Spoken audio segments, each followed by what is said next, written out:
Assalamualaikum warahmatullahi wabarakatuh. Nah teman-teman, kali ini kita akan berziarah ke makam Syekh Muhammad Arsyad bin Haji Muhammad As'ad Pagatan, yang lebih dikenal sebagai Datuk Arsyad Lama atau Tuan Mufti Arsyad Lama.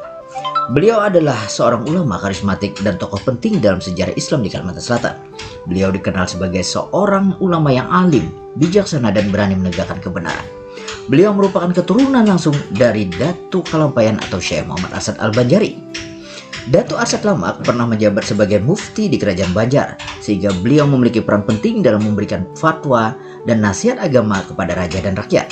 Selain sebagai ulama, beliau juga dikenal sebagai seorang pahlawan yang berani melawan ketidakadilan dan memperjuangkan agama Islam. Beliau juga aktif mengajar dan mendidik banyak murid, sehingga banyak ulama besar yang merupakan murid beliau. Makam beliau berada di Pagatan, Kabupaten Tanah Bumbu, Kalimantan Selatan, dan menjadi destinasi tempat ziarah atau wisata religius bagi umat Islam. Demikian, wassalamualaikum warahmatullahi wabarakatuh.